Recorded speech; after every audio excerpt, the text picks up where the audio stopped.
For 70 years, the joke in the scientific community was that nuclear fusion is the energy of the future, and it always will be. But as of February 2026, the joke isn't funny anymore. It's becoming a multi-billion-dollar reality. We are no longer looking at blackboard equations or small-scale laboratory experiments. We are looking at industrial construction sites. From the banks of the Columbia River to the valleys of Tennessee, the fusion reality is finally here. The biggest story right now is Helion Energy.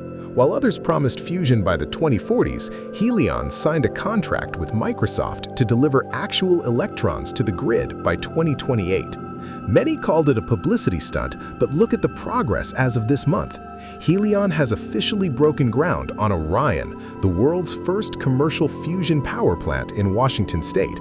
They aren't using the massive, slow tokamak designs you see in Europe. They use a pulsed magnetic system that is compact enough to fit inside a warehouse. Microsoft isn't just a customer, they are the catalyst. They need fusion to power the AGI clusters of 2027, and they've put their balance sheet behind it.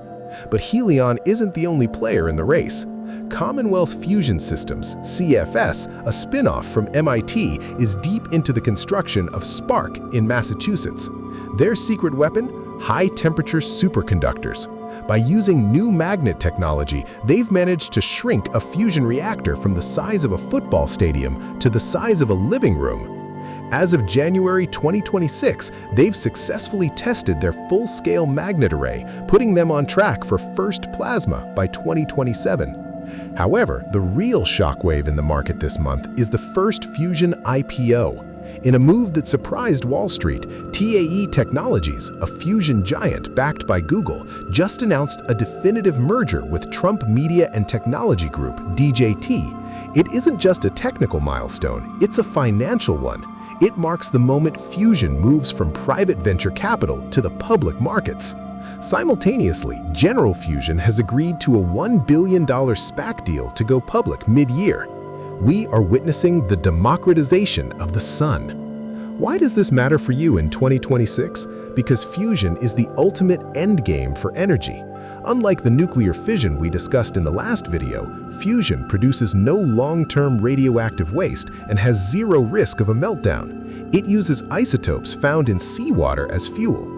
If Helion or CFS hits their 2027 milestones, the entire global energy market worth $10 trillion gets repriced overnight. The insiders are already positioning. You're seeing companies like Nucor Steel signing deals to build fusion plants directly next to their factories. They know that in a world of AI and heavy industry, the person with the cheapest, cleanest energy wins everything. Is it still a risk? Absolutely. Fusion is the hardest engineering challenge in human history, but for the first time, the power of the stars is being built on Earth by private companies with 2027 as the target. Stick to the basics. Don't ignore the impossible until it's already happened. Subscribe, and in the next video, I'm going to show you the microgrid revolution, how tech giants are cutting ties with the public power grid entirely. I'll see you in the next one.